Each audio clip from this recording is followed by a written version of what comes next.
Bismillahirrahmanirrahim. Assalamualaikum warahmatullahi wabarakatuh.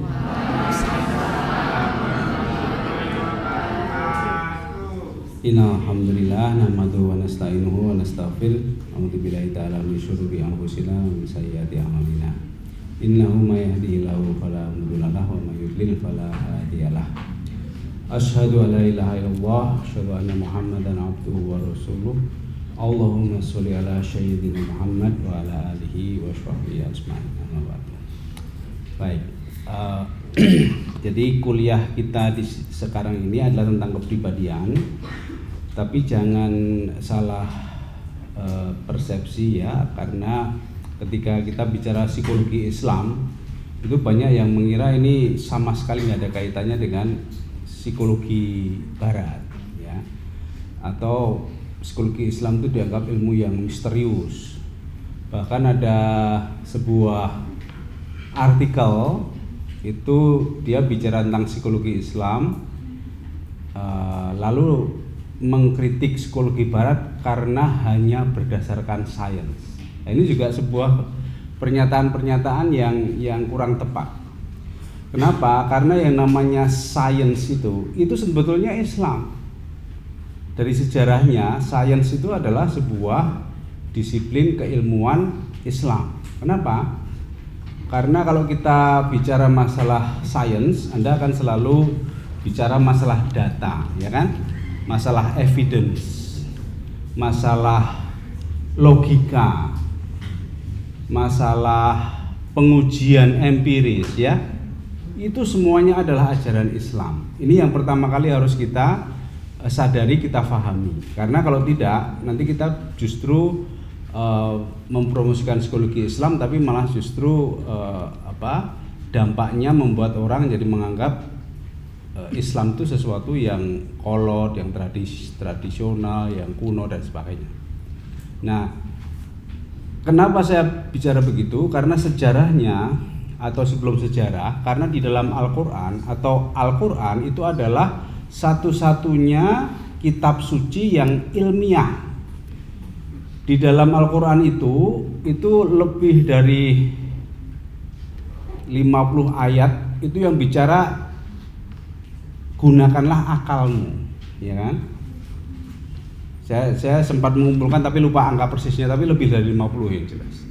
Dan psikologi Islam itu atau Al-Quran maksud saya, Al-Quran itu justru bukan sekedar menyuruh kita untuk berpikir logis, tapi mengatakan bahwa kalau kita tidak menggunakan akal kita itu berdosa. Jadi Islam itu, dan juga tentu saja psikologi Islam itu adalah sebuah ide, sebuah pemikiran, sebuah disiplin yang sangat ilmiah, bahkan lebih ilmiah dari psikologi kontemporer Barat. Kenapa lebih ilmiah? Karena banyak psikologi yang kita pelajari dari Barat itu dasarnya spekulasi. Misalnya teori Freud itu kan cuma spekulasi, kira-kira. Ya toh? Kalau yang sains itu kan harus evidence based ya. Nah, dalam bahasa Quran yang namanya evidence, data, indikator itu disebut alam. Dan itu adalah akar dari kata ilmu. Ya. Sehingga ilmu dalam bahasa Arab itu sendiri berarti science, berarti scientific, alamatiah kalau bahasa Makosid itu, ya. Dan ini yang pertama kali harus kita jadikan pijakan, karena kalau tidak nanti kita bisa salah arah, ya, dan salah dalam proses berpikir. Nah, kemudian teori psikologi Barat itu sebagian itu juga berdasarkan alam, berdasarkan data, ya kan, berdasarkan tanda-tanda. Tapi sebagian yang lain itu adalah spekulasi. Kenapa? Karena mereka ketika tidak mempercayai Allah, tidak mempercayai sunatullah, maka ketika mereka menggunakan akalnya dan menggunakan tanda-tanda, data-data itu ada bolongnya, mesti ada bolongnya. Sehingga bolongnya itu mereka nutupnya dengan spekulasi.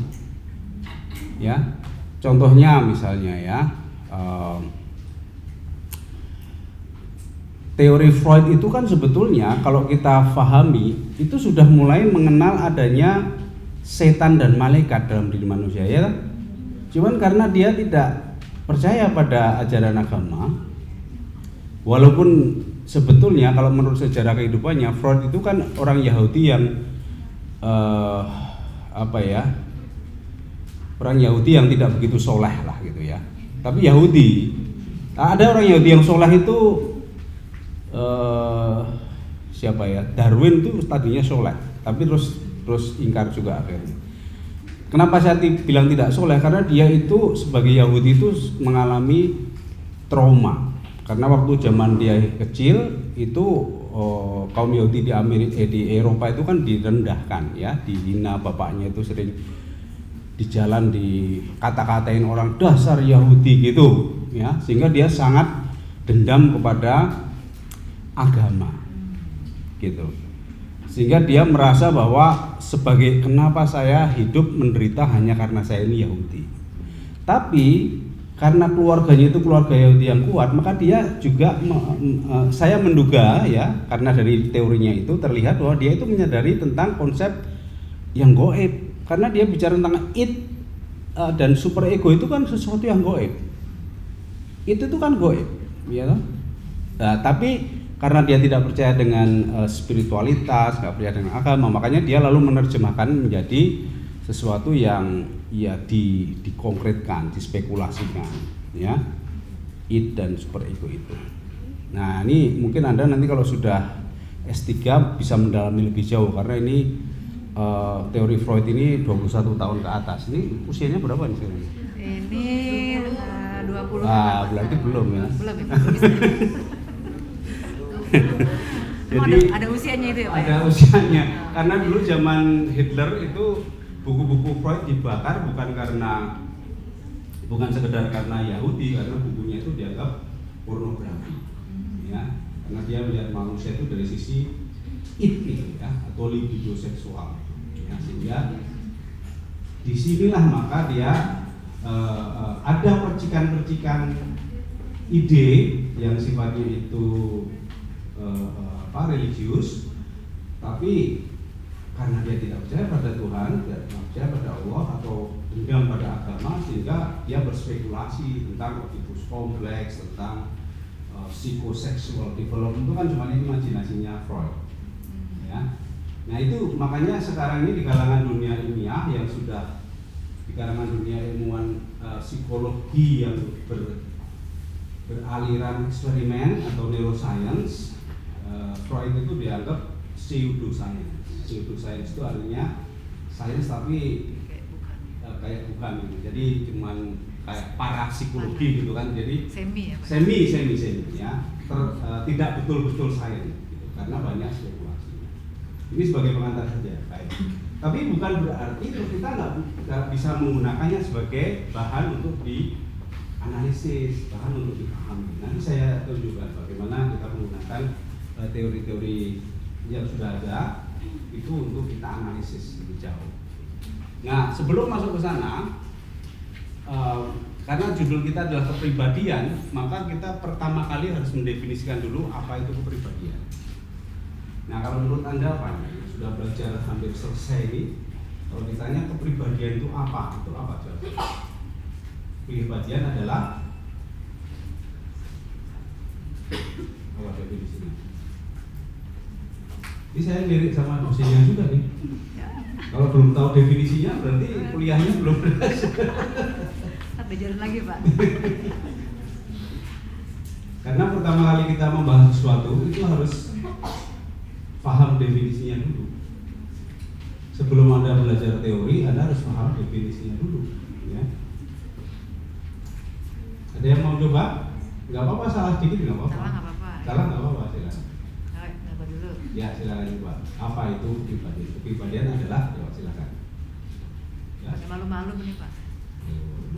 Biasanya anak Jakarta nggak malu-malu. Tadi waktu tepuk tangan kayaknya nggak malu-malu. Ayo, silakan.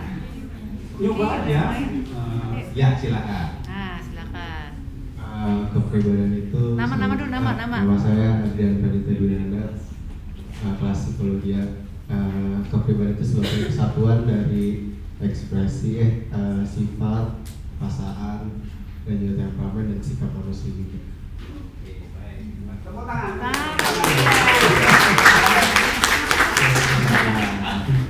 Jadi coba satu lagi ya saya kiri biar nggak kalah sama. Nih, ayo saya kira nih ada ketua-ketua kelas di sini nih. Oh iya, ketua kelas harus bertanggung jawab ini. Bungki, Reva, Atina, Bahtiar, Ya. ada Mustafa, ada banyak ini anak keren-keren banyak di kelas ini Pak. Semuanya keren-keren Pak. Ayo jangan takut semuanya. Tadi sudah Terima kasih, Mas. Ya silakan. Nah ini dia. Nah. Ketua kelas nih ya. Nama. Nama saya Miska dari Psikologi IP. Kepribadian personality itu sebuah pola perilaku, pikiran, motif, dan emosi yang relatif stabil dan menjadi ciri individu yang terdiri dari trait yang berbeda. Trait. Baik, terima kasih. Tepuk tangan juga. Ini saling melengkapi ya. Saling melengkapi ya. Jadi memang itulah kurang lebih kepribadian. Nah, saya akan tunjukkan yang saya dapat dari definisi di Wikipedia atau dari Google yang sifatnya lebih umum ya. Jadi kurang lebih seperti yang Anda katakan tadi itu tercakup di sini, yaitu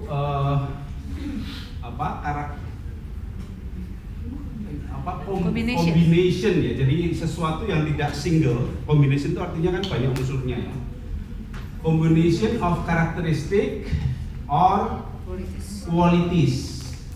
Nah, qualities ini yang yang jarang kita bahas atau sering dilupakan. Ya, kita bicara kepribadian biasanya lebih banyak bicara karakter. Ya, qualities itu jarang dibicarakan. That form an individual's distinctive characteristic. Ya, jadi kepribadian itu melekat pada individu. Kalau kita mau jujur, itu nggak ada dua orang yang persis sama kepribadian, ya toh?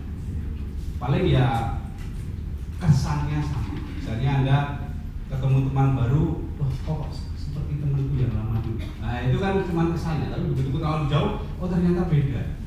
Ada kesamaannya tapi unik, ada keunikannya. Ya.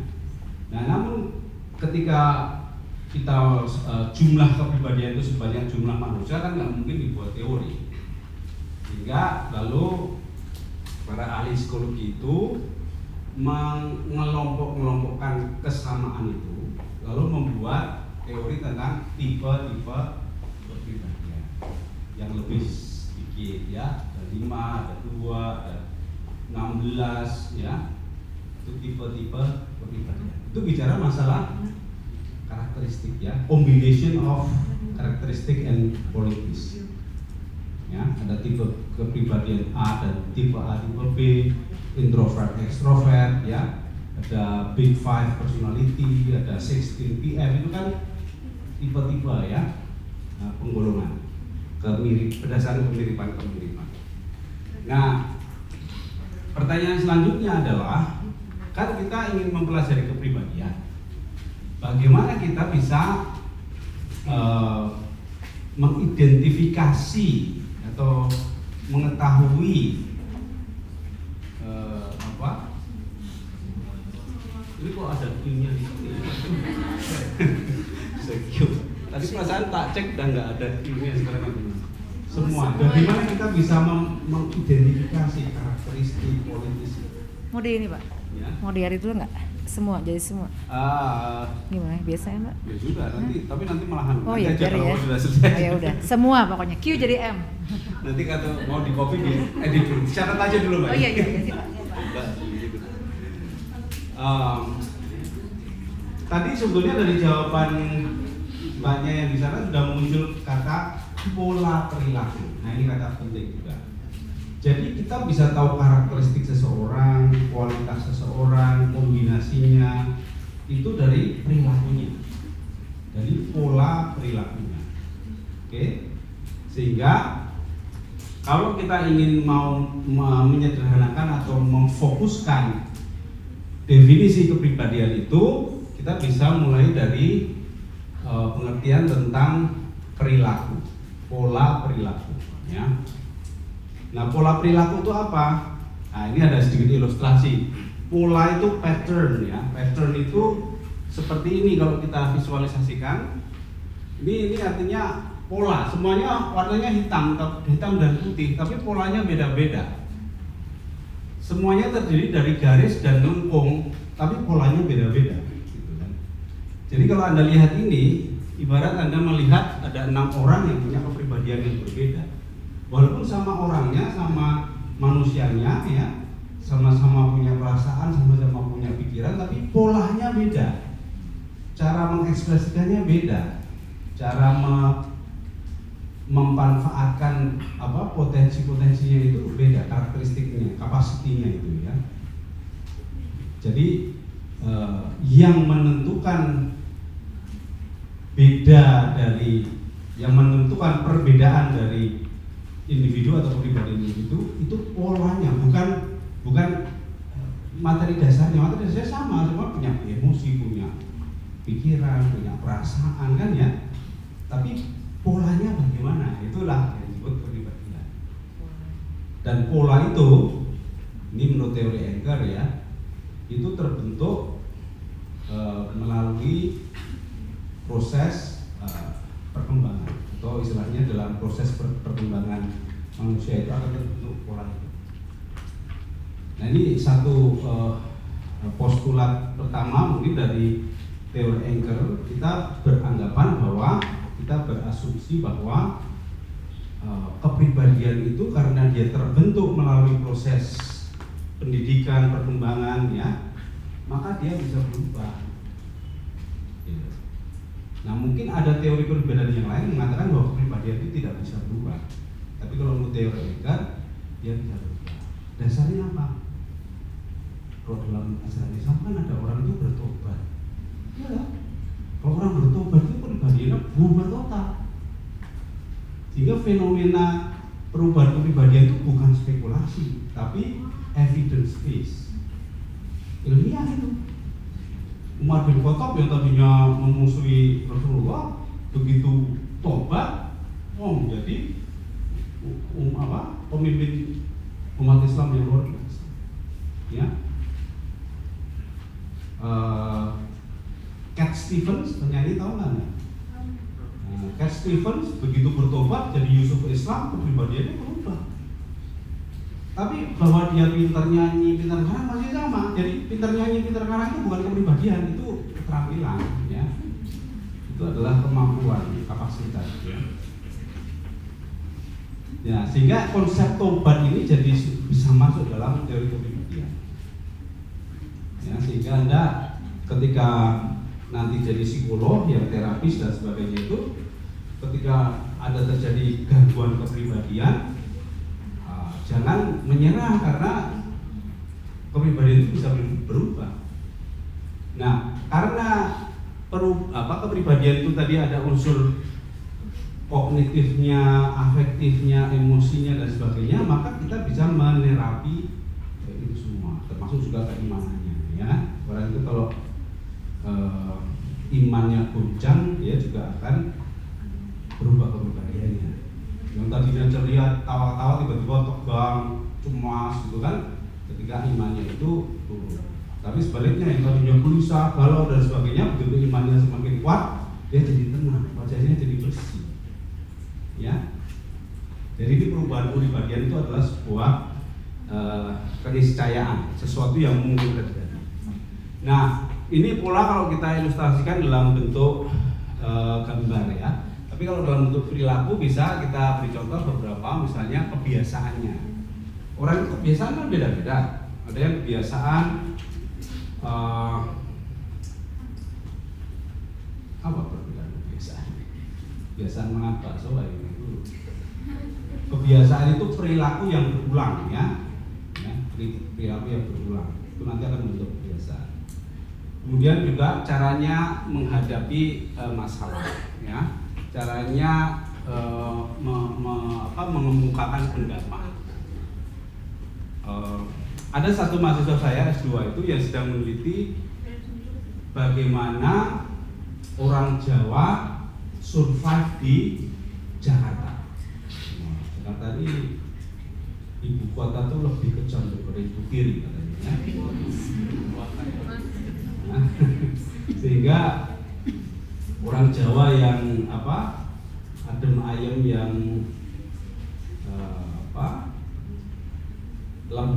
lemah lembut ya, bukan lembut ya tapi lemah lembut, terus kalem, menahan diri dan sebagainya, harus hidup di Jakarta. Apa yang bisa membuat mereka survive? Dan sementara ini dia sudah menemukan 3 kunci. Pertama, tepo seliro, gitu kan. Yang kedua, unggah-ungguh. Yang ketiga, ya dia mencari tempat yang dia bisa ayam. Gitu. Jadi ayamnya itu masih di bawah. Ini kan artinya, ini kepribadian yang lalu juga terkait dengan culture. Jadi culture itu juga membentuk kepribadian. Jadi culture itu seperti penggolongan pola perilaku orang tertentu yang hidup di budaya yang sama. Kalau Anda ketemu orang Jepang itu hampir sama. Orang Jepang itu bagi orang yang bukan Jepang. Tapi kalau Anda sudah hidup di Jepang, Anda mulai tahu ternyata orang Jepang itu beda-beda juga secara individual. Nah, ternyata saya butuh subtitle gitu ya. Soalnya tadinya belum kepikir tapi jadi kalau menurut teori Hofstede,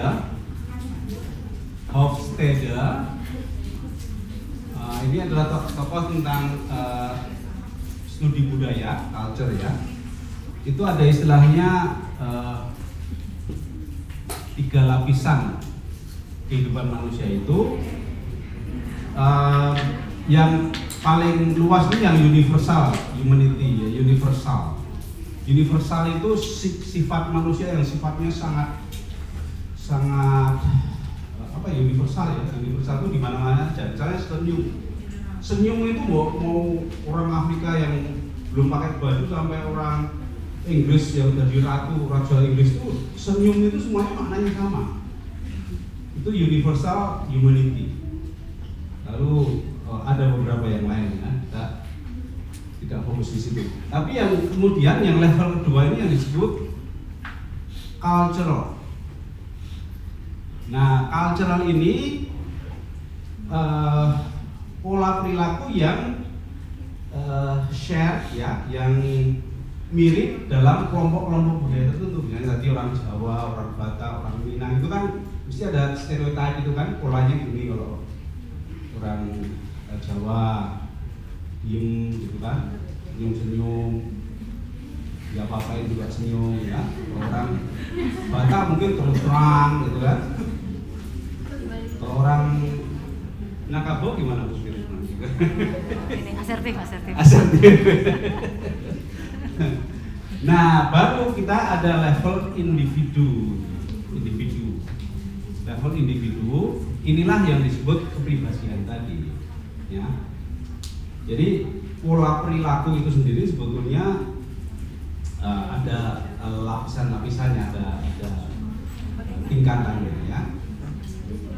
Nah, kepribadian itu adalah level individu. Tapi level individu pun nanti dikelompokkan sesuai tipenya, sesuai kesamaannya ya. Baik, kita kembali ke slide.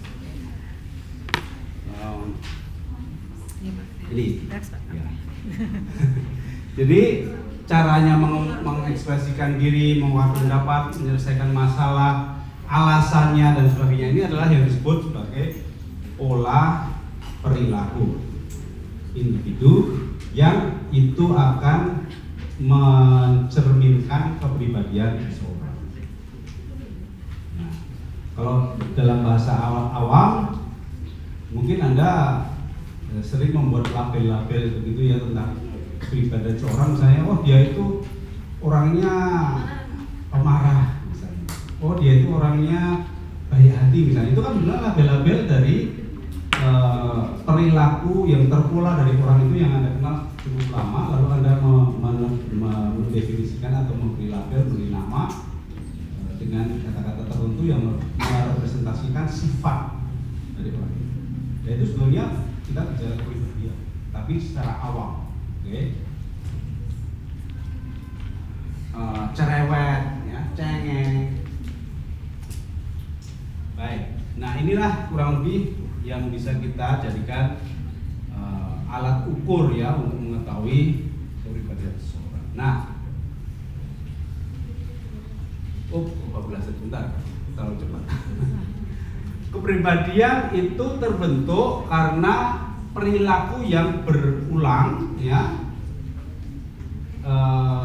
dan terpola, berulang dan terpola. Sehingga kalau kita ingin meneliti tentang kepribadian, kita harus mengobservasi perilakunya. Ya.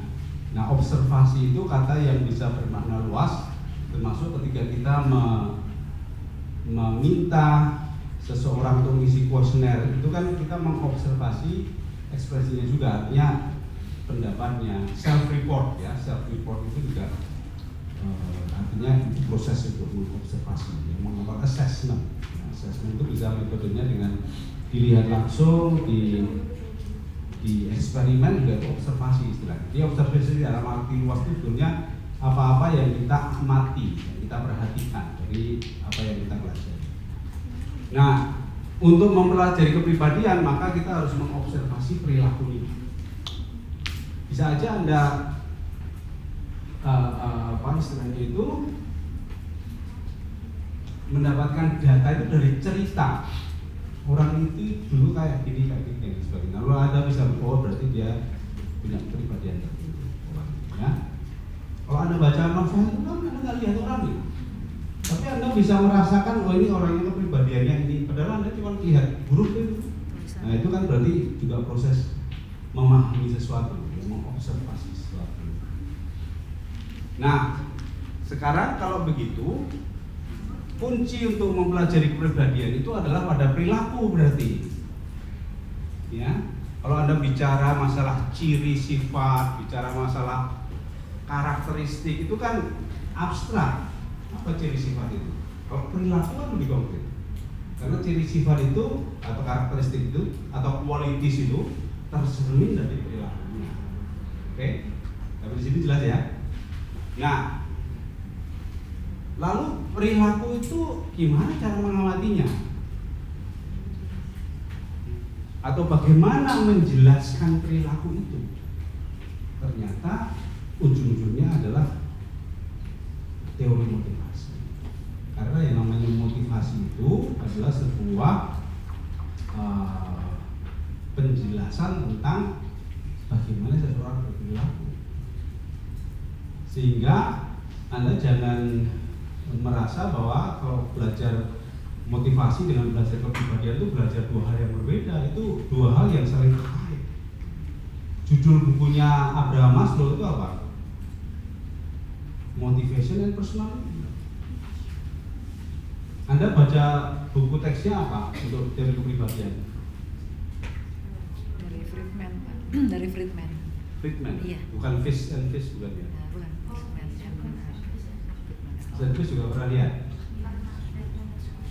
Nah, itu juga di buku itu semua teori kepribadian biasanya itu juga teori motivasi. Ya, teori Freud, teori Adler, teori Maslow, teori dan sebagainya. Ya, artinya antara kepribadian dan motivasi itu jangan dianggap dua hal yang berbeda. Nah, ini juga salah satu prinsip yang kedua lah, ya, supaya dicatat. Mungkin yang ketiga ya. Yang pertama tadi bahwa psikologi Islam itu adalah sesuatu yang ilmiah, oke? Itu prinsip psikologi Islam. Kemudian dalam psikologi Islam yang kedua itu bahwa kepribadian itu bisa berubah, oke? Nah, yang ketiga dalam psikologi Islam semua topik pembicaraan, semua ilmu bahkan itu sebetulnya terkait satu sama lain. Ini satu hal yang harus kita tanamkan dalam pemahaman kita supaya kita lulus itu tidak bingung. Karena saya membuat survei kecil-kecilan pada lulusan fakultas psikologi, itu ya bilang begitu dia lulus dia bingung yang dia pelajari kemarin itu apa. Karena semuanya itu centang perenang kemana-mana teorinya itu. Ya, yang satu bicara masalah libido seksual, yang satu tentang unconditional Response. itu? Respons. Respons, ada yang unconditional love. Halo. Ya. Itu kan seolah-olah beda semua. Iya. Iya kan? Seolah-olah Anda belajar banyak hal, tapi begitu lulus, Bingung. apa hubungannya yang ini dan itu kan? Nah, itu yang juga menjadi concern dalam pemikiran psikologi Islam, karena yang namanya Islam itu sendiri, ajaran Islam itu dan juga Al-Quran itu satu ayat dengan ayat yang lain itu terkait satu sama lain. Kalau dalam kajian Makosid itu ada istilah Al-Quran itu adalah jejaring makna, adalah sebuah sistem alam, sistem ayat. Ayat itu dengan alam itu maknanya mirip, karena itu tanda, maksudnya tanda. Kalau kita bicara, maka belajarlah dari ayat-ayat Allah di alam semesta. Itu artinya kan ayat-ayat Allah di alam semesta itu tanda-tanda kekuasaan Allah, ya, tanda-tanda kemahabesaran Allah. Nah ini yang ketiga, tadi yang pertama ilmiah, ya, itu alamiah berdasarkan tanda. Yang kedua perubahan, itu dimungkinkan perubahan dari individu kepribadian itu adalah sesuatu yang mungkin terjadi, ya, suatu keniscayaan. Dan yang ketiga, psikologi Islam itu mengintegrasikan segala macam tanda tadi menjadi sebuah sistem makna yang terkait satu sama lain. Oke, sehingga nanti harapannya ketika Anda belajar psikologi Islam, Anda lulus, Anda ibaratnya otaknya itu bersinar gitu, karena sirkuitnya itu kan terkait satu sama lain. Amin. Ya, bukan hanya apa istilahnya lulus membawa sekantong Ilmu. belanjaan yang tidak ada hubungannya satu sama lain. Seperti kalau Anda belajar di pasar, kalau Anda bukan ahli masak, Anda belajar di pasar itu yang Anda beli tidak ada kaitannya satu sama lain. Semuanya hanya menuruti hawa nafsu, ya. Apa ini tapi begitu sampai di rumah nggak jejak. Tapi kalau Anda ahli masak, walaupun yang Anda beli itu beda-beda, nanti di rumah dimasak jadi satu masakan. Nah, itu lebih ke arah sana dalam memahami ilmu psikologi Islam. Apalagi diskonan Pak. Ya? Apalagi kalau diskonan. Apalagi kalau diskonan, yang dibeli yang diskon semua tapi nggak ada hubungannya semua. Gitu ya. Nyakitin ibu-ibu. Nyari mama. Bapak-bapak juga deh. Bapak-bapak kalau yang cuman bendanya beda, kalau Bendanya ibu beda. baju, dan kalau bapak-bapak misalnya alat elektronik gitu ya. Kalau diskonan juga gitu. Tetap ya Pak. Baik. Nah, sehingga untuk bisa memahami kepribadian itu pertama-tama kita harus bisa memahami dinamika motivasi, ya. Oke. Kepribadian itu apa istilahnya adalah sebuah bangunan yang unsur-unsurnya itu dibangun dari dinamika motivasi. Nah, sekarang kita mulai contoh, misalnya teori Maslow. Yang Anda tahu mungkin bahwa Maslow itu adalah teori tentang kebutuhan. Yang kedua, Anda mungkin sudah tahu, mudah-mudahan sudah tahu bahwa teori Maslow itu bicara tentang hierarki kebutuhan, ya. Nah, yang saya tidak yakin Anda sudah tahu, kalau menurut Maslow motivasi itu muncul karena apa? Ini saya harus tes. Kan Anda sudah tahu bahwa Maslow itu teori kebutuhan. Terus bahwa menurut teori Maslow, kebutuhan itu bertingkat-tingkat dari sebuah hierarki. Nah, sekarang pertanyaannya, kalau menurut Maslow, motivasi itu muncul karena apa? Kaitannya dengan kebutuhan tadi. Munculnya kapan? Nah, push lagi. Pada saat kaitannya dengan kebutuhan. Kata kuncinya kan kebutuhan, ya. Namanya kebutuhan. Ya. Angkat tangan. Siapa? Ayo. Ya, silakan.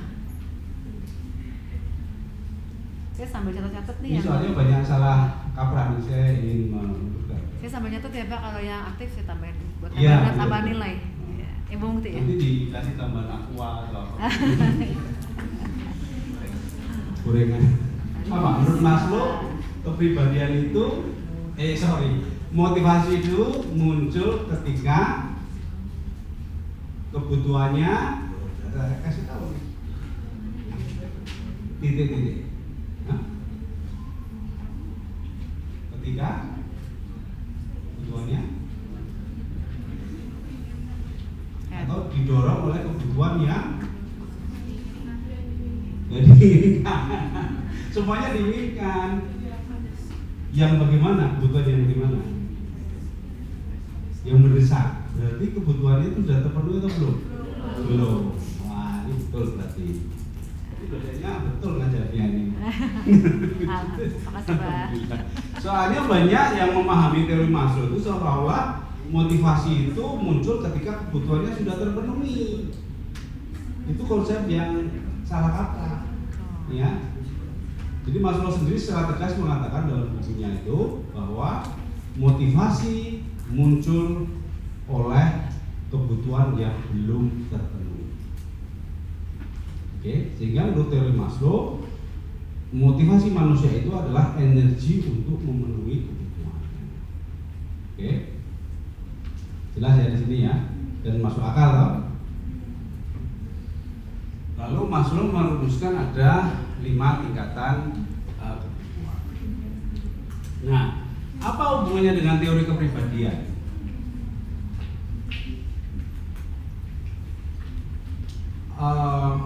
Seandainya kehidupan manusia itu very simple, ya, misalnya kalau Anda butuh makan langsung dapat makan, terus butuh security langsung dapat security, itu teori Maslow tidak akan menjadi teori kepribadian, ya. Kenapa? Karena kalau semuanya itu hanya dengan mudah dipenuhi secara bertingkat, itu sudah artinya ya tidak akan terjadi pola perilaku. Yang terjadi sesungguhnya adalah ada orang itu yang memang kondisi kehidupannya itu pada level 1. Jadi dia itu memang sangat lacking, ya, kekurangan kebutuhan dasarnya, dan itu berlangsung lama. Walaupun tidak selamanya, tapi berlangsung lama, dan itu membentuk kepribadian. Jadi orang-orang yang tingkat kebutuhannya itu masih di level yang paling bawah, itu pola perilakunya akan khas. Apa yang dia jadikan alasan untuk bertindak, ya, apa yang dia omongkan, ya, itu mencerminkan tingkat kebutuhan yang dia inginkan. Kita langsung meloncat aja ke self esteem, ya, karena ini juga banyak terjadi. Orang yang merasa selalu kekurangan atau merasa selalu kurang percaya diri, tidak memiliki self esteem, itu pola perilakunya tertentu. Dia selalu ingin menonjolkan dirinya. Dia selalu ingin orang lain menghargai dia. Kalau statusnya nggak ada yang like, dia sedih, ya. Kalau yang like banyak, dia bangga. Karena itu self esteem. Pola perilaku itu yang lalu membentuk kita. Ya. Yang lainnya juga begitu. Sense of belonging misalnya, ya, itu orang yang selalu mencari teman. Nah, kalau dalam teori Big Five, kalau Anda juga sudah baca itu ada istilahnya agreeableness. Ya.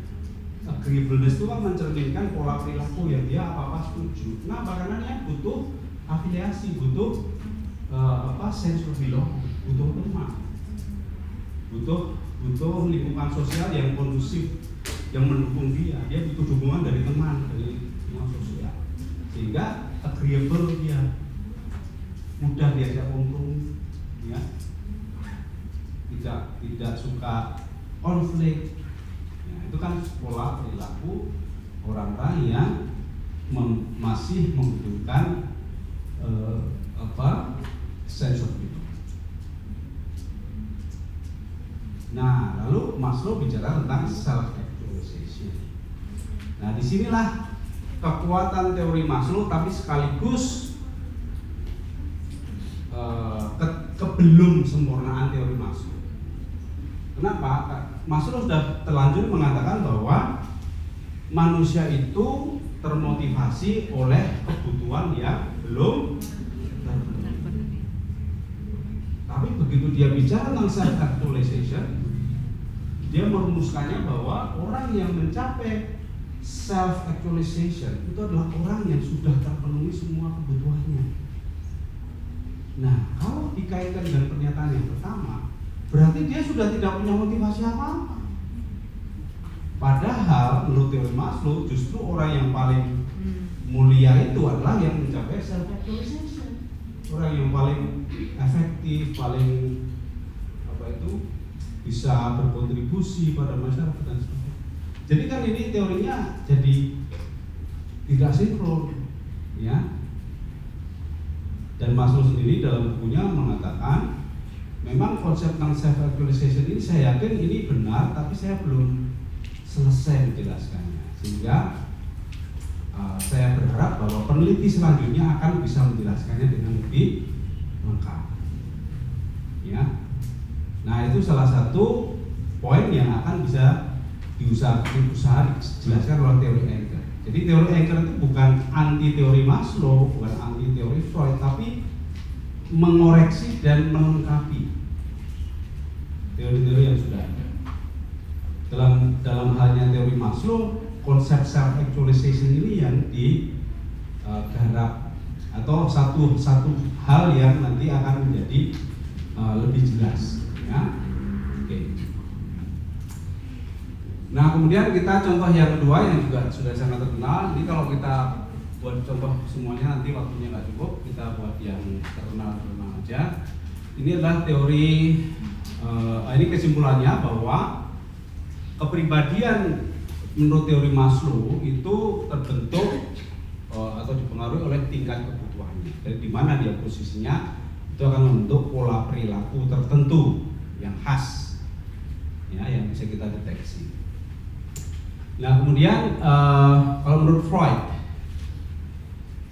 ini ada satu gambar yang saya ambil dari Google ini, ya. Ini judulnya sudah The Theory Freud's Theory of Personality, ya. Dia menyebutkan ada id, ego, dan super ego. Jadi teori Freud itu sering menyebut id, ego, dan super ego itu sebagai struktur kepribadian, ya. Ini saya ambil Maslow dengan Freud untuk mengkontraskan. Tadi ketika Maslow bicara masalah hierarchy of needs, itu kan juga sebetulnya seolah-olah seperti struktur kan, ya. Tapi nanti kita lihat bedanya teori Maslow dengan teori Freud. Dua-duanya juga bicara masalah struktur kepribadian. Nah, sehingga ketika kita ilustrasikan dalam bentuk lingkaran ini sebetulnya kurang tepat. Ini kan yang buat bukan Freud, ini yang buat ya entah siapa gitu, ya, yang dia berusaha belajar teori Freud lalu menggambarkannya dengan lingkaran-lingkaran. Ini kurang tepat. Kenapa? Karena menurut Freud struktur id, ego, super ego itu bukan seperti kue lapis begitu, ya. Itu adalah kekuatan-kekuatan yang ada dalam istilahnya itu depth psychology, ya, psikologi dalam, atau mungkin ada istilah ketidaksadaran. Itu sebenarnya ada sesuatu yang ada di dalam, sesuatu yang goib sebetulnya kalau bahasa psikologi itu. Cuman ya istilah goib itu sering dikaitkan dengan spiritualitas dan sebagainya, tapi sehingga tidak digunakan, ya. Ini adalah 3 kekuatan yang saling mempengaruhi, saling tarik menarik, dorong mendorong yang ada dalam diri manusia, ya. Ini disebut psikologi dalam. Nah, gambar ini lebih tepat. Jadi menurut teori Freud, pribadi manusia itu dalam diri manusia itu atau dalam ketidaksadaran manusia itu, dalam bawah sadar manusia itu ada 3 kekuatan, yaitu id, ego dan superego yang saling bergejolak setiap saat, ya. Secara sederhananya bahwa id itu energi yang menuntut untuk segera memuaskan apapun yang dia inginkan, ya kan? Sementara superego itu adalah energi yang ada dalam diri manusia yang berusaha menahan ya dorongan itu karena alasan moralitas, karena alasan ajaran orang tua di waktu kecil, ya, sesuatu yang ditanamkan dalam diri manusia. Kemudian ego ini adalah yang mengambil keputusan, ya, dari pergulatan antara id dan superego. Makanya gambarnya seperti itu. Ya. Nah, sebetulnya secara konsep ini bagus Freud ini, cuman masalahnya yang dia bicarakan, objek pembicaraannya itu cuma libido seksual, itu yang jadi masalah. Iya toh? Kalau kita bicara ada setan dan malaikat, itu kan juga setan mendorong untuk berbuat buruk, malaikat untuk berbuat baik, kan gitu toh? Akhirnya kita memutuskan mana yang bisa kita lakukan, yang kita bisa kuat melakukannya, yang kita bisa tega melakukannya dan sebagainya. Itu kan yang menentukan kepribadian kita. Tapi kalau Freud hanya dibatasi objeknya itu, kontennya itu hanya tentang libido seksual, sehingga sangat parsial, ya. Dan kita lihat di sini bahwa kalau Maslow tadi itu kepribadian antara level yang bawah dan di atas dan sebagainya itu beda-beda. Itu artinya orang ketika berada di satu level, seolah-olah level yang lain itu tidak bekerja. Atau Maslow bilang ketika kebutuhan itu sudah terpenuhi, maka dia tidak aktif lagi sebagai motivator, ya, gitu kan. Nah, tapi kalau menurut dari Freud ini, id, ego, super ego itu selalu aktif, tarik menarik, dorong mendorong, ya. Ini sebagai sebuah ilustrasi tentang bagaimana kita menjelaskan kepribadian dengan dua cara yang berbeda. Oke. Nah, ini penjelasannya. Jadi kepribadian menurut Freud itu adalah dinamika interaksi adu kekuatan, ya, antara id, ego dan super ego. Sehingga Anda sudah bisa merasakan adanya perbedaan bagaimana orang menjelaskan kepribadian. Mungkin bisa kita analogikan dengan budaya memasak juga. Kan sekarang Anda itu sudah terekspos dengan masakan barat, ya, masakan barat. Kemudian Anda juga sudah terekspos dengan masakan tradisional, misalnya Jawa atau Sunda, ya. Apa bedanya masakan barat dengan masakan, apa bedanya misalnya McDonald atau Kentucky Fried Chicken dengan soto? Sama-sama makanan, ya. Rasanya, oh ya jelas rasanya, tapi penjelasan strukturnya itu, ya. Kalau Anda makan dengan cara barat, itu Anda makannya satu persatu, ya toh? Makan ayamnya dulu, makan nasinya, ya kadang-kadang dicampur, tapi kan ayam dan nasi tidak dicampur. Tapi kalau Anda makan soto, nasinya ada di situ, blok ada soto Makassar, ya toh? Sudah nggak kelihatan lagi aslinya, ya kan? Nah, terus yang orang Makassar bilang, oh makan kok satu persatu buat dicampur lah. Orang baratnya bilang, ya nanti kalau diurut kan nyampur semua. Itu sama-sama makan, tapi menjelaskannya, mengekspresikannya dengan cara yang berbeda. Jadi ini juga Maslow dengan Freud ini sama-sama bicara kepribadian, tapi menjelaskannya dengan cara yang berbeda. Nah, kalau Anda memahami ini sebagai dua hal yang sama sekali berbeda, nanti Anda lulus, Anda bingung kepribadian itu apa? Menurut siapa dulu? Kan gitu toh. Kalau menurut aku gini, kalau ini, jadi gimana kesimpulannya? Belum ada kesimpulannya. Ya, kesimpulannya ada di teori anchor. Wah, ini kan harus dibuat suspense dulu supaya Anda tertarik. Tepuk tangan. Baik. Jadi teori anchor ini sendiri sebetulnya awalnya itu tidak disengaja untuk merumuskan teori kepribadian. Pada awalnya ini adalah penelitian tentang motivasi. Ya.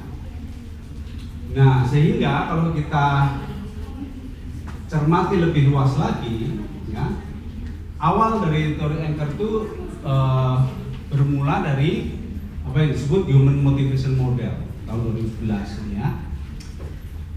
Ini Human Motivation Model itu artinya adalah sebuah model, itu artinya seperti sistem, ya, sesuatu yang punya banyak unsur tapi terintegrasi satu sama lain. Ya, ini prinsip ketiga tadi yang kita bicarakan, ya, dalam pendekatan psikologi Islam. Nah, Human Motivation Model ini berangkat dari inventarisasi teori-teori yang sudah ada, yang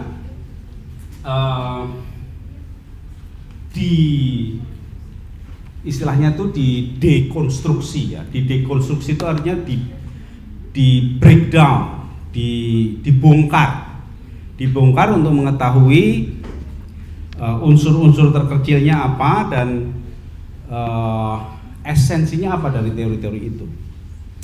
Sehingga tadi ketika kita bicara Maslow, kita sudah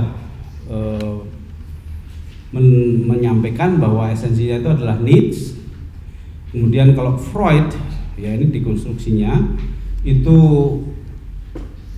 kalau disebutkan dalam satu kata itu istilahnya insting, yang sering disampaikan sebagai sebuah terminologi tentang teori Freud itu selalu bicara masalah insting, karena ego super ego tadi terus dikaitkan dengan libido seksual. Terus dia bilang bahwa inilah insting dasar manusia atau yang disebut basic instinct, itu libido seksual itu. Nah, makanya kita kumpulkan semuanya dan diperolehlah sekian banyak istilah yang itu semuanya berusaha untuk menjelaskan motivasi, ya. Dan bukan hanya ini, ada yang lain yang tidak begitu terkenal, sampai ada sekitar 30-an lebih, ya, istilah-istilah yang dikaitkan dengan motivasi atau istilah-istilah terminologi-terminologi yang dipakai untuk menjelaskan dinamika motivasi. Oke. Nah, setelah kita peroleh atau setelah saya analisis secara detail begitu, ya, secara mendalam tentang istilah-istilah ini, lalu kita melakukan apa yang disebut rekonstruksi, ya. Jadi ibarat kita mau masak, semua bahan yang ada di pasar kita beli, lalu kita mau membuat masakan model baru, ya. Mungkin bahan-bahan untuk masak soto sama masak gado-gado, masak nasi goreng itu dikumpulkan, lalu kita membuat masakan baru yang itu apa istilahnya bisa dibilang the food, ya, masakan yang mengintegrasikan semua rasa. Gado-gado itu sebenarnya idenya juga gitu, namanya juga gado-gado itu kan semua rasa dijadi satu. Nah, itu kita melakukan rekonstruksi dari basic ingredient, kita integrasikan, kita kait-kaitkan menjadi sebuah model. Nah, kita kembali dari ingredient tadi. Caranya bagaimana? Kita fahami makna yang mirip tadi, kategorisasi tadi. Jadi sama dengan ketika kita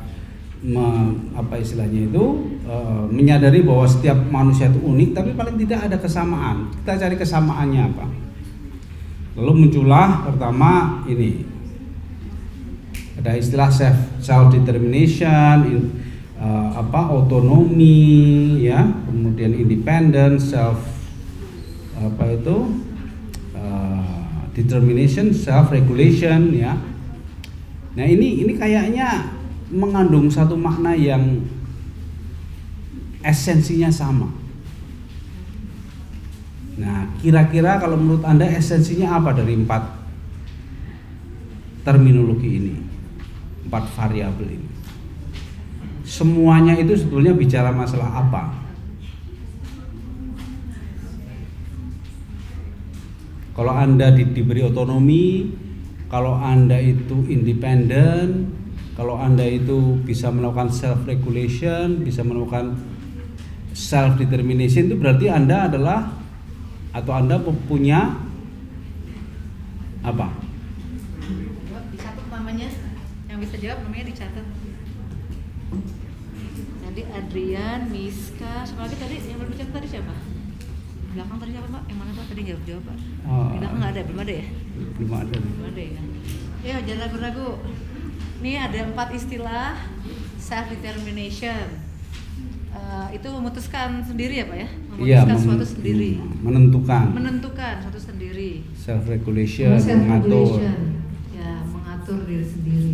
Ada otonomi, kemandirian, kebebasan, otonomi, kemandirian ya Pak ya. Independence juga kemandirian. Independence, ya tidak tergantung ya Pak ya. Iya, tidak tergantung. Oke. Hal jadi satu kata kunci apa? Boleh angkat tangan. Saya mau jawab. Nah, silakan Bungki. Apa? Free will, bagus sekali ya, free will. Tepuk tangan dulu. Ya. Terima kasih Bungki. Gimana Mbak? Betul nggak tuh Mbak? Betul, tetapi nanti kita anukan istilahnya ya. Free will itu adalah istilah yang sifatnya filosofis ya, dan itu pernah suatu saat seorang profesor dari Harvard, ahli antropologi, itu ketika diskusi dengan saya, dia bilang ini ilmu psikologi sekarang ini kok jarang bicara masalah free will ini. Free will itu lari kemana ini gitu, karena free will itu adalah konsep yang sangat klasik dan itu sebetulnya sudah dikenal di tataran filosofi dan juga ilmu-ilmu yang lain ya. Nah, ketika kita bicara free will itu sebetulnya sudah bicara tentang 2 hal ya, ada will, ada free, atau will yang free atau free untuk mengekspresikan will-nya ya, keinginannya. Sehingga kita perlu memeras lagi free will itu sebetulnya kata sifatnya yang mana? Kan free will itu ada kata sifat, ada kata benda. Kata sifatnya yang mana free will itu? Siapa yang mau jawab? Nah. Free, will, free ya. Free. Iya, banyak yang jawab tadi. Sehingga yang kita ambil kata sifatnya, karena ini adalah esensi dari sifat variable self determination, self regulation, autonomy, independence, itu ada kesamaan sifat, yaitu freedom ya. Dan freedom ini saya pernah presentasi di majelis guru besar, itu ada dari filsafat, Pak Bagus, yang maksudnya freedom itu freedom to atau freedom from? Wah, pertanyaan orang filsafat kan gitu. Sehingga saya waktu bicara freedom ternyata kurang, harus saya jelaskan lagi. Sehingga saya menjawab ini freedom to choose ya. Freedom to choose. Ini lebih esensial, lebih basic lagi, mendasar dari 4 variabel yang termasuk di dalamnya. Juga ini lebih mendasar dari free will, karena will itu sendiri objek ya. Free will. Jadi freedom to choose. Kenapa ditambah to choose? Karena ini bukan freedom from. Kalau freedom from itu tidak universal, karena manusia itu terbatas, ya toh? Manusia terbatas ruang dan waktu. Tetapi dalam keterbatasan itu dia punya kebebasan untuk memilih. Ya, dalam segala situasi manusia itu memiliki freedom to choose. Jadi freedom to choose ini lebih esensial, lebih universal daripada freedom from anything ya. Kadang-kadang freedom from itu lalu diterjemahkan atau disejajarkan dengan liberty ya. ya. Liberty itu freedom from. Tapi kalau freedom to choose itu betul-betul esensial. Artinya kalau negara terjajah itu belum freedom from colonialization, tetapi manusia-manusianya itu secara individu dia punya pilihan, masih punya pilihan walaupun dia terjajah, terpenjara, ya toh, terikat dan sebagainya, itu dia punya pilihan. Sehingga freedom to choose inilah esensi dari variabel-variabel yang satu jenis tadi, ya. Ini yang pertama. Nah, kemudian kelompok kedua ini terdiri dari ini tadi yang Freud tadi masuk sini, insting, needs, ya, Maslow tadi. Kemudian ada interest, ya. Interest itu keinginan tadi. Jadi Anda tadi waktu saya tanya tentang teori Maslow itu kan sesuatu yang diinginkan, itu Anda campurkan dengan kebutuhan. Padahal kebutuhan itu bukan sesuatu yang diinginkan, itu beda. Anda butuh udara nggak? Anda pernah nggak mikir aku ingin udara? Nggak pernah, karena itu natural, ya. Anda butuh pakaian nggak? Anda butuh pakaian warna biru nggak? Nah, itu keinginan. Warna biru, warna putih, warna ini dan sebagainya itu keinginan, interest, ya. Tapi kalau pakaian butuh, karena itu terkait dengan bukan hanya sopan santun, ya, tapi kesehatan, ya, nanti masuk angin, nanti kedinginan dan sebagainya. Jadi itu kebutuhan itu sesuatu yang sifatnya esensial. Oke. Nah, sehingga ini perlu didefinisikan. Yang namanya insting itu adalah sesuatu, kita sudah membebaskan diri dari teori Freud secara konsep dan konten, ya, tapi kita ambil esensi yang dia bicarakan. Dan ini bisa berlaku tidak hanya di teori Freud. Insting itu adalah sesuatu yang alamiah, sesuatu yang akan Anda lakukan untuk survive. Jadi begitu nanti ada gempa, Anda mesti lari walaupun tidak disuruh, itu insting, ya. Ketika Anda memegang api, tangan Anda selalu ditarik. Ya, itu insting, ya. Sesuatu yang Anda lakukan untuk survive, dalam rangka survival. Nah, Freud itu hanya membatasi libido seksual tadi, seolah-olah insting itu hanya libido seksual. Nah, itu dikaitkan juga, ada yang mengkaitkannya dengan teori Darwin lah, yang itu adalah survival dalam arti supaya dapat keturunan dan sebagainya. Itu kan penjelasan semuanya spekulatif, ya. Karena insting manusia itu intinya sebetulnya adalah untuk survival. Ya, kalau dalam bahasa pepatah bahasa Indonesia itu, cacing pun kalau keinjak dia akan melawan. Itu survival. Ya, melakukan sesuatu untuk melindungi dirinya sendiri, untuk tetap bertahan hidup. Nah, kalau needs ini adalah sesuatu yang harus kita dapatkan untuk survive. Ingat, kalau insting itu harus kita lakukan, kalau needs ini sesuatu yang harus kita dapatkan. Jadi makanan itu needs. Ya.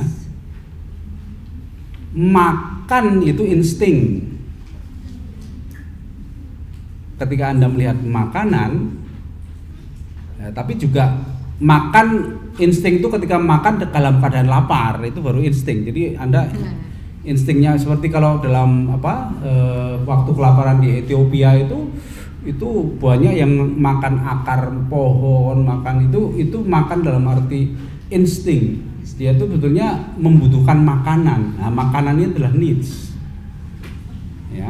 Pakaian itu juga needs tadi yang saya bilang, tapi ketika kita kedinginan lalu kita mencari tempat untuk itu insting. Jadi perilaku yang kita lakukan itu adalah sebuah dinamika insting, tapi barang yang kita perlukan, yang harus kita dapatkan itu adalah needs. Nah, wants atau interest itu sama dengan wants, ya. Itu sesuatu yang sebetulnya kalaupun tidak kita dapatkan kita nggak apa-apa, tapi kita merasa harus memperolehnya itu karena adanya interest, karena adanya wants, ya, karena adanya imajinasi, karena adanya angan-angan dan sebagainya. Sehingga dari sini kita belum bahas yang satunya ya, dari 3 ini dulu. Insting dengan needs itu sesuatu yang alamiah. Ya, dia pasti ada dimiliki semua manusia, karena itu adalah mekanisme survival. Tapi wants ini problematik. Ya. Wants ini mulai problematik. Nah, di sini kita mulai bicara masalah qualities tadi ya. Bukan hanya tipe, bukan hanya karakteristik, tapi sudah mulai bicara qualities. Artinya kalau dalam teori Maslow dan teori Freud itu dia bicara masalah unsur-unsur motivasi, itu dia bicaranya itu seolah-olah tidak ada value-nya di situ. Itu hanya sesuatu yang secara objektif ada dan itu mempengaruhi kita. Tapi kalau dalam nantinya ke arah teori Anger, kita sudah mulai mengidentifikasi ada hal-hal yang problematik ya. Pertama adalah wants ini. Problematik itu artinya dia bisa bagus, bisa buruk. Kalau Anda wants ini terjemahkan sebagai kreativitas, itu wants juga. Itu bagus, inovasi. Karena ada punya imajinasi, punya angan-angan yang dikembangkan menjadi sebuah karya, itu bagus. Tapi kalau wants ini hanya angan-angan belaka, dia menjadi buruk. Sehingga manusia yang suka berangan-angan itu sebetulnya ya sering disebut pemimpi dan sebagainya, itu konotasinya buruk. Tapi angan-angan dan impian dan keinginan itu alamiah, manusia semuanya punya. Cuman bagaimana dia mengelolanya itu yang menentukan kualitas kepribadiannya, gitu ya. Ini yang pertama. Jadi kita sudah mulai melihat penjelasan tentang qualities ya. Nah, yang terakhir itu revenge. Revenge ini juga istilah yang baru muncul di akhir tahun 2010-an ya, 2000-an lah di literatur psikologi. Tapi saya ambil karena ini ternyata punya daya eksplanasi yang luar biasa. Jadi revenge itu adalah energi yang bahan bakarnya adalah sakit hati, penyesalan, ya, pengalaman buruk, yang dia tumpuk ibarat seperti apa istilahnya itu, sampah yang menumpuk sehingga dia mudah tersulut api. Jadi ini energi, revenge itu adalah energi, dendam. Dan sebetulnya ini sudah menjadi kenyataan hidup manusia sejak zaman Nabi Adam, ya. Iri hati itu kan asalnya dari kekecewaan. Kenapa istrinya lebih cantik daripada istriku, gitu kan? Habis dari mobil itu kan. Iri hati, sakit hati, kecewa, sakit hati, dendam. Nah, itu adalah sebuah dinamika psikologis yang juga akan membentuk kepribadian. Dan jangan dikira dendam ini sesuatu yang jauh dari kita. Kita semua ini pasti pernah mengalami sakit hati, ya. Tidak harus diputus pacar loh sakit hati itu. Maksudnya ya kecewa, dikhianati. Apa yang kau lakukan selama ini, kan sakit hati, ya?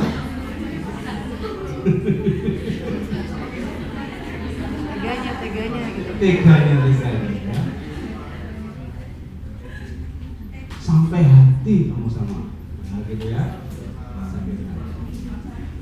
Nah, sakit hati itu wajar, kekecewaan itu wajar, tapi begitu dia jadi dendam, itu menjadi penyakit, ya. Sehingga kalau wants tadi itu problematik, dia bisa positif, bisa negatif. Tapi kalau dendam itu negatif. Tapi sakit hati tidak termasuk di sini ya. Ini kan sakit hati bukan bagian dari unsur. Dia menjadi energi ketika menjadi dendam. Artinya sakit hati itu sesuatu yang wajar terjadi dalam kehidupan. Orang hidup tidak pernah semuanya baik, pasti ada kekecewaan, ya, kegagalan dan sebagainya. Ada pengkhianatan, ada orang jahat dan sebagainya, selalu ada. Tapi dia akan menjadi energi yang negatif ketika menjadi dendam. Dan kalau dia jadi dendam kesumat atau dendam 7 turunan itu lebih parah. Sehingga walaupun dendam itu bukan sesuatu yang baik, tetapi kita harus munculkan untuk menggambarkan bahwa dalam kehidupan manusia itu ini suatu keniscayaan yang harus diwaspadai. Nah, ini juga sudah berbeda dengan teori-teori pribadian yang lain nggak bicara masalah hal-hal yang harus diwaspadai dan sebagainya. Ini sudah mengandung istilahnya prescription.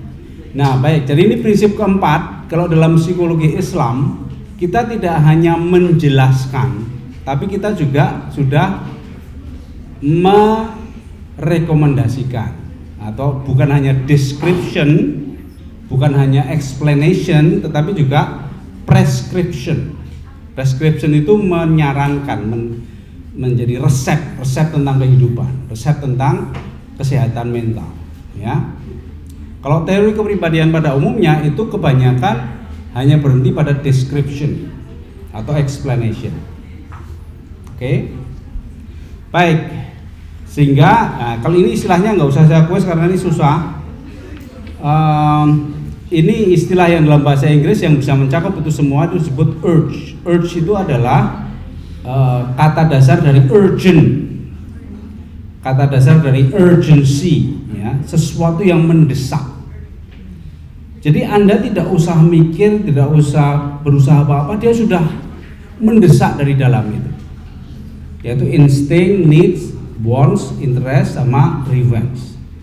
Itu sesuatu yang hidup di dalam jiwa Anda, yang itu seperti energi yang mempengaruhi perilaku Anda. Oke, tapi ingat, kita tadi sudah menemukan freedom. Jadi di samping urge ini kita punya freedom. Oke. Baik, ini akan kita lanjutkan karena ada 5 yang dibutuhkan. Yang ketiga, ini hal-hal yang kita alami merupakan perlakuan lingkungan terhadap kita, yang secara istilah bisa kita rangkum sebagai challenge atau tantangan. Ya, ini juga adalah salah satu energi yang bisa mendorong motivasi kita atau sumber motivasi. Jadi lingkungan itu kadang-kadang memberikan atau memperlakukan kita dengan tidak adil, ya, lalu menuntut, ya, lalu yang kelihatannya positif tapi juga membuat kita jadi tertekan itu misalnya tanggung jawab, ya, trust itu juga membuat kita jadi tertantang, ya kan, dipercaya. Kalau Anda ditunjuk kamu jadi ketua, ya, itu langsung ada tantangan, ya. Padahal itu kan wujud dari trust sebetulnya ketika Anda ditunjuk itu. Oke, sehingga ini disebut sebagai challenge. Jadi definisi challenge ini adalah sesuatu yang kita terima dari lingkungan yang seolah-olah memaksa kita untuk merespon. Jadi challenge ini stimulus dari lingkungan yang mendesak kita untuk merespon. Tapi kalau urge tadi itu adalah dari dalam diri kita sendiri yang mendesak, ya, yang mempengaruhi perilaku kita. Oke. Baik, ini waktunya sudah waktu break. Mari kita tunda dulu penjelasan yang selanjutnya. Kita break 10 menit untuk sholat asar. Terima kasih Bapak Gus. Silakan sekarang sholat asar 10 menit, ya. Karena kita akan terus sampai menjelang maghrib. Ya, silakan. Yang mau ke toilet, sholat asar bersama. Karena yang udah ngantuk ke muka, ya, jogging, silakan.